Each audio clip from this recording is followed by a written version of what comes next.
Yes, thanks for staying with us on the South Australian Sports Show. Time now, Poppy, to get to the Southern Footy League, and as always, the Prez has been good enough. Craig Warman joins us. Craig, thanks for coming in. Yeah, good afternoon, boys. Fair bit happening, mate. Now let's talk about Cole Maljak, of course. Yeah, young Flagstaff Hill player who has gone now down to West Adelaide. He's about to make his debut. People would probably remember him from Almost Footy Legends last year.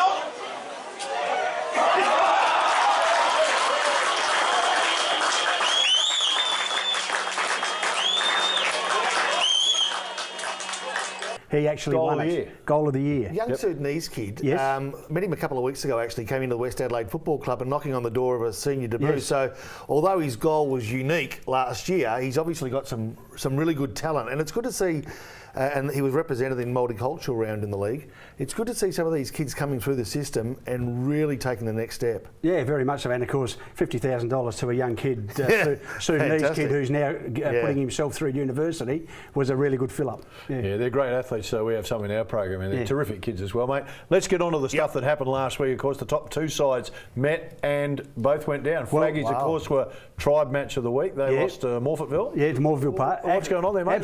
Absolute cracker game down at the Pasty at Morphettville Park. Morphettville Park, ahead all day. A really good game by them. Held Flagstaff Hill, who could have snatched it in the dying minutes, but their big full forward, Smith from Sturt, got to let him kick him, let him down. Yeah, that's right. Let him down, and of course Flagstaff Hill lost by 4 points. Brighton took on the Emus down at Wheat Shift Road and got a bit of a pantsing. I'm sorry to say. Bit of a pants. 7 what were the conditions like? Well, trying or not? No, down where we were at Morphettville Park were terrific.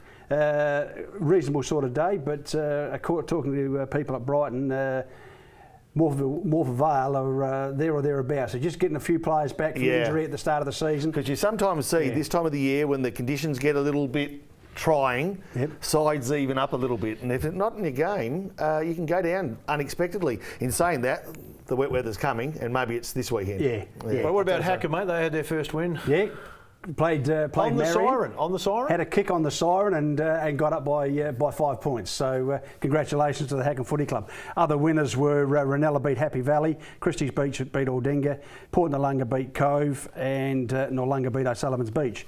So basically, what we got at the moment in the premiership table, you got the top 4 sides. Yes. All on the same points. That's good. Noarlunga, who are 5th, are 1 point behind. But anyone in the top 11 can still make the top 8. So that's how you want it, isn't it? It's there or thereabouts. So just remind me, where are we placed in the season? Are we midway mark AFL or not? Just over midway. Well, mate, you like to have the game of the week, the tribe match of the week. This is a big one, Hills in the Valley, and it's got a pretty important flavour to it as well with Headspace sponsoring us. Can you tell us, the viewers, a little bit about the sponsor Headspace first? Yeah, look, Headspace is a free confidential service for young people between the ages of 12 and 25 who can access quality youth mental health services. And of course, they can lead on to professional help for these people in regards to what sort of problems they're having in their life. Mate, who's going to win it?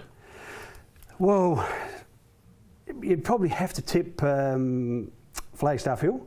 Bear in mind, the Battle of the Hills Valley has been going now for quite a few years, and last year was the first time Flagstaff Hill had actually beaten Happy Valley.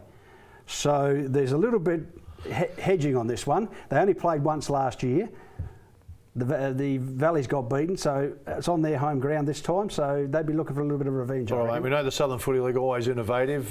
This Friday, dipping your toe in the water to start promoting women in footy. Yeah, very much so. We've got a come and try at South Adelaide for any young girls between the ages of, from under 14s or under 16s. Is that through demand, Craig, or is it just let's have a look at what's out there to see if we can do anything with it? No. We've actually had this on the table now for probably a couple of years, Poppy, and it's just starting to build momentum because we've got kids coming through our mini league program, 8s, 10s and 12s, the young girls who actually really love the game of footy. Yeah. And once they get to that age, coming out of under 12s, going into under 14s. Okay. Some of them still go on and play in our mixed grade, but there's a legal judgment that says once they turn 15, they've got to play in their own competition. So with the number we've got coming through, we believe it's a real opportune time for us, probably on the back of the AFL now getting involved as well. But we're going to kick it off with 9-a-side. So the girls can come and try, get some professional coaching through South Adelaide and our coaches as well to come and try and see. As a result of that, we're looking to have a 5-game season for them to try it out, with the look at next year having a full competition.